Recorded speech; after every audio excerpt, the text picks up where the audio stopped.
Hello everybody, Megazard here. I'm back at it again to give y'all another very exciting Gamers Brief where I take the time out to sit down and talk to y'all about all the gaming related news that happened within the past week. Oh goodness, and this week, oh shoot, a lot of stuff has gone down. We had new details about the Xbox Series X going on, due with all the quarantining and stuff with the COVID-19 virus and stuff. It even crashed down on the Nintendo servers for the online service. And we even got some mentions of, due to that virus, it can also cause some potential delays with Smash Brothers characters from Sakurai. We also managed to get an Indie World presentation, which might kind of promise a brand new direct that might be coming along, sometime next week as well. We also managed to get some more details about the PS5, although, that was a sort of rough presentation to watch in terms of the general public standpoint of view. And also we had a quick little update on Final Fantasy VII Remake, also kind of relating with the stuff with the virus, as well as a Trials of Mana remake. The Trials of Mana remake demo actually dropped as well this week though. So quite a bit of stuff to talk about within this Gamers Brief though, but without any further ado, let's go ahead and dive straight up into these topics though. So on Monday, March the 16th, Xbox Series X gave out its brand new details over its system, and here on the screen right now you'll be able to see all the different details and stuff that they basically listed out with all the different kind of specs, how many cores that's going to be up in the Xbox Series X, how the power and stuff of what would be the DVD player associated with it, all that other mumbo jumbo stuff, just all the kind of nitty gritty details about what the Xbox Series X will have. Now for a lot of us, we know that this is going to be a very powerful system. It's just a matter of fact of, can it play games? At the end of the day, can it play Doom? So we're just kind of patiently waiting on the games though, but they did give us a little bit more insightful things that may be a little bit more interest in terms of, they actually showcased off what the brand new controller is going to look like though, and they said they made some tweaks with the D-pad though, and they said it's a little bit more fine, it's a little bit more precise in terms of you being able to pinpoint and being able to precisely put that button precision in there for the D-pad though. And it said, and based upon the things they sort of kind of said on it, it's something more so like we'll have to get this controller into our own hands in order to kind of feel what they were basically saying about it though. But it was a little nice to be able to see that controller in all its glory and stuff. And we also got confirmation that yes, the internal storage for the Xbox Series X is going to be a 1 terabyte solid state drive built up in it though, but also it will also support memory cards as well, where you'll be able to take this this memory card that, honestly, let's be honest, sort of kind of reminds me back in the day with the GameCube, where you had to stick memory cards up inside of that though. And however, it's gonna operate with its internal storage SSD as well, and once you plug that up in there, that's an extra 1 terabyte storage, that expandable storage that you can stick into the back though. Now they didn't say anything about cost, because I imagine for you to have a memory card that's basically solid state drive that you're plugging into the back, I imagine that thing is gonna be fairly expensive. My guess is anywhere between $100 and $130. I think that's how much that memory card is gonna cost though. But overall, those are some of the probably the biggest key takeaways from the Xbox Series X though. But it was nice to hear another little update on the Xbox.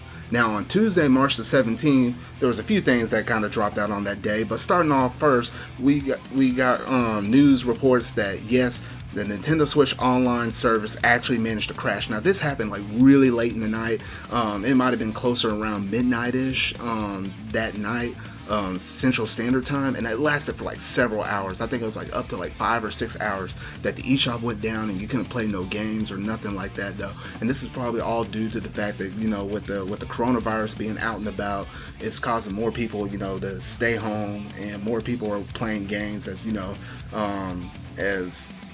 college students are here at home, grade school students are here at home, and it's just causing a lot of people to get on there, because even Xbox Live and even the PlayStation stores have gotten a lot of stress on their sides as well, where their stuff kind of went down partially during brief moments in time. And Steam even had record high numbers of people logging in and playing games through the PC and whatnot though. So it was kind of interesting to kind of hear about that though, but it's sort of kind of expected. And also, we got confirmation that Sakurai details that the latest Smash Brothers character reveal is probably most likely going to be delayed due to the coronavirus. Now it's most likely because, based upon the stuff that he's kind of been saying around this though, is As a matter of fact, because of the virus, he wasn't able to meet with the people that would have been associated with the next character, meeting with the developers or whatnot, though, because everybody's trying to practice social distancing and stuff across the world, not just in the United States, but across the whole entire world, though. So the matter of fact that this is going to potentially delay this is the main problem, the root problem of the whole entire thing is the matter of fact if we push behind one character delay, it could have a trickle down effect with all the other with all of the rest of the Smash Bros. Character roster, though. So it is a little bit unfortunate, though, but it is understandable. We want to make sure that every human being across the world is in healthy conditions and is taking care of themselves and practicing all the correct protocols and stuff to make sure they keep themselves well as the other people they manage to run in contact with as well, though. So it is a little bit unfortunate, though, but yes, we're definitely experiencing this coronavirus in full blast and how it's starting to affect even more things with the gaming industry, and potentially even with new future game releases, as I will further talk about later within this Gamers Brief, though. And then also on this day, we did manage to get an Indie World presentation. Now with the Indie World presentation, it was a nice little presentation, though, but there wasn't really too much in that presentation, at least for me, that sort of kind of caught my own interest, though. But if I had to pick any out of one of these titles that caught my interest the most, I would definitely have to say it was Blue Fire, the one that they basically started off the direct with the Indie World Showcase off with. But outside of that, we also got some updates on Summer and Mara, I Am Dead, Blair Witch, Baldo, Dicey Dungeon, Moving Out, and the list goes on and on and on, though. But overall, I think this is sort of kind of cool for people that want to kind of keep up with indies, though.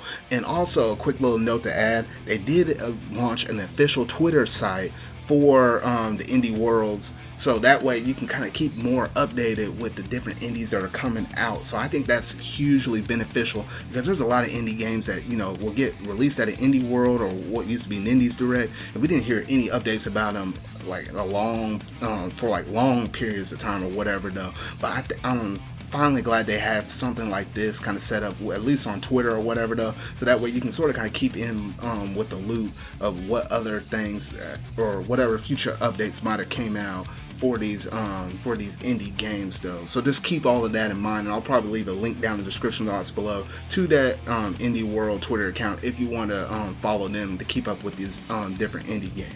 Now, on Wednesday, March the 18th, we got some brand new details over the PlayStation 5. Now, previously on that Tuesday, they said, hey, make sure to tune in the next day, the next morning, roughly morning time around North America time, and said, hey, you know what, you'll be able to look forward to some brand new news talked about by one of our own about the PlayStation 5's architecture and what it shapes to hold up for the future of games. And I was like, oh, okay, so you know what, at the most, I wasn't expecting too much out of this presentation. At the most, I was sort of kind of thinking, you know what, we might get to see what the PlayStation 5 actually looks like. I doubt we'll see any gameplay. If we did, it would be over some kind of PlayStation 4 using their backwards compatibility, saying how the power of the system is making previously old games look a whole lot better, though. But I think the general public, for the most part, it sort of kind of left a bad taste in their mouth. And in terms of one major question that a lot of fans wanted answer out of this presentation was, would the PlayStation 5 be backwards compatible with the PlayStation 4? And Mark Cerny's wording during the deep dive was ambiguous, and it left almost everyone confused, though. But here's what he had to say verbatim during the broadcast. We recently took a look at the top 100 PS4 titles and ranked them by playtime, and we're expecting almost all of them to be playable at the launch of the PlayStation 5. Because the PS5 is so much more powerful than the PS4, it's possible that more titles may run improperly. And that's why releases need to be tested on a title by title basis. So he's basically saying, you know what, due to the fact the PlayStation 5 is that much more powerful than the PS4, if we just pop the PS4 game into the PS5, they're not going to run properly the way how they should. Now, it's sort of kind of unfortunate, the matter of fact, that they ain't going to have this running out the gate, because even with the Xbox Series X, it's going to be able to play your Xbox One, your 360 games, and your original Xbox game right from the get-go, though. And the matter of fact, the PlayStation, it was rumored that they could have played, all PlayStation 1 through 4 games be all backwards compatible. Right now, it's only just confirmed for the PlayStation 4, and even then, it's a small catalog of what they have to offer with the PlayStation 4 library though. But they did say one of the major goals for this is that going into the future, they're going to eventually try to get as many, hopefully all of the PlayStation 4 games be able to be compatible with the PlayStation 5, but they have to, constantly keep testing this over time though. So that is a little bit unfortunate though, and I kind of miss those days where you look at the Nintendo side, you could pop a GameCube disc into a Wii backwards compatible, DS cartridge in a 3DS, or a Wii disc into a Wii U, etc. It was nice to always have that backwards compatibility. Just super simple though. But now that they're saying because the consoles are so advanced, they can't go back and play a more basic game. Kind of crazy when you sit down and think about it though. But other than that, the presentation itself, it was more so geared to the game developers rather than just the general public though. So you did have to kind of keep that in mind though, because looking at that like to dislike ratio, ooh man, that thing looks rough though. But hopefully we'll get some real concrete information on the PlayStation here soon for the general public in terms of like what it looks like and some future game releases and maybe some launch titles. Now, also on that day, the Trials of Mana demo finally dropped, and the demo dropped for the PlayStation 4, the Nintendo Switch, as well as Steam.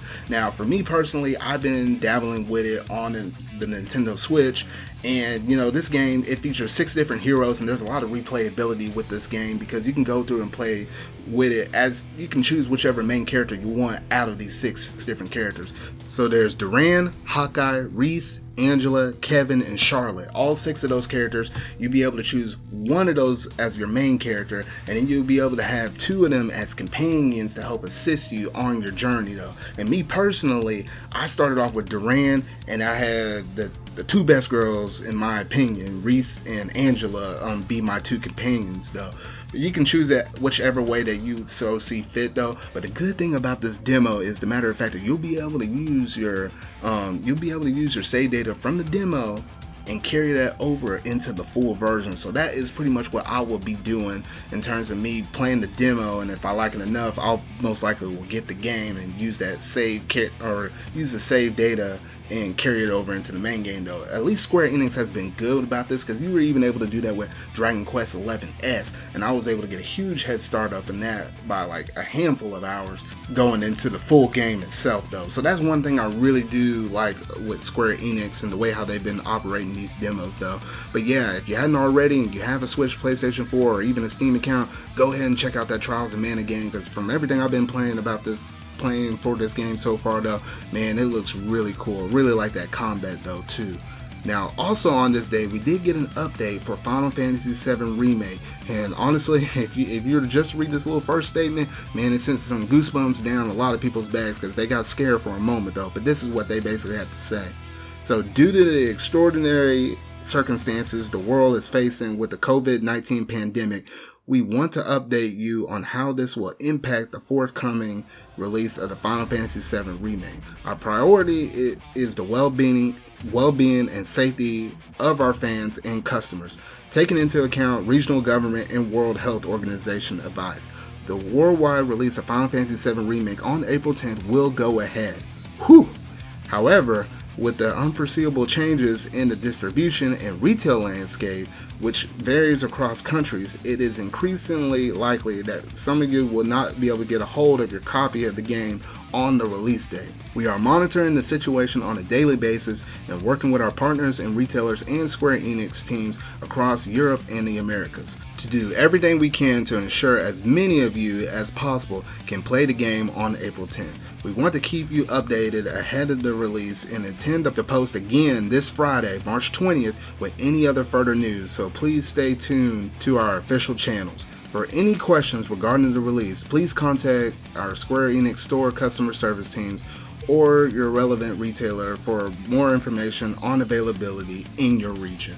Now, pretty much all of this says in a nutshell is, thanks to the COVID-19 virus, as we keep looking out into the future and as things could potentially get progressively worse with having to deal with the virus and dealing with, how we have to situate ourselves in terms of social distancing and the way how companies have to and businesses have to operate their stores and whatnot, though, it could seem likely that it is going to hinder the launch of what could be Final Fantasy VII Remakes in terms of the physical editions, because there's even reports right now where it was even hard for Doom Eternal as well as Animal Crossing, which actually released today, for them to be able to actually kind of get those copies out. Because I know GameStop, they actually released Doom Eternal the Thursday before, and then releasing Animal Crossing on today, Friday, just so they can help monitor the flow of traffic even coming into their stores as well. And there was even huge reports of even on Amazon side where they had to either delay, or basically, I don't think a lot of them got canceled, but a lot of them got delayed either by a few days, even Tuesday, or some even to March 30th, where a lot of people had to even say, you know what, I'm going to cancel my order through Amazon, and you know what, hey, I'm going to purchase it digitally. I even heard about reports from Target as well from one of my friends, though. So it's happening with a lot of different retailers, though. So the future of game, physical game releases due to the whole COVID-19 issues right now, though, it is a little bit shaky and stuff, which is really unfortunate for people that are like, that are unable to really kind of get digital. Maybe it's something with their internet or something, or their preference of choice is, as a matter of fact, going with physical media instead, though. It is really unfortunate. As a matter of fact, we're having to go through all of this different kind of stress, though. But that's pretty much it in terms of the update with Final Fantasy VII Remake, though. But however, by the time this video goes up, they might have a different news update release, either shortly before or maybe shortly after this video actually goes live, though. So make sure to keep an eye out on the pinned comment section down below, and I'll probably link in whatever kind of update they have for the Final Fantasy VII Remake, whatever they have to announce for today, though. But that's pretty much it in terms of all the news updates that I gotten throughout the week. There was quite a bit of stuff, and there was even a couple of other things that I wasn't even able to mention or kind of get to, such as the Resident Evil 3 demo that's actually live right now on PlayStation 4, Xbox, and I think even Steam as well, though. But yeah, that's pretty much it in terms of all the news I have for y'all this week, though. However, with it being Friday and there are new game releases that are releasing today, I was going to take this little bit of time to go ahead and talk about that, though. So the first thing is, yes, Animal Crossing New Horizons, it's finally out. I actually got to play a little bit of that, towards midnight, thanks to my friend, with a little bit of game sharing assistance with him, though. But honestly, based upon my, my first few moments within Animal Crossing, though, I'm kind of decently liking it. I mean, so far so good. I mean, I'm not too crazy about it, though, but they did give me enough to do where it just basically, to me, it sort of kind of felt like Minecraft 2, essentially. That's essentially what it is, but with Nintendo's own spin on it, though. But I know a lot of fans have been really looking forward to this, though, so I'm very happy y'all have been able to get your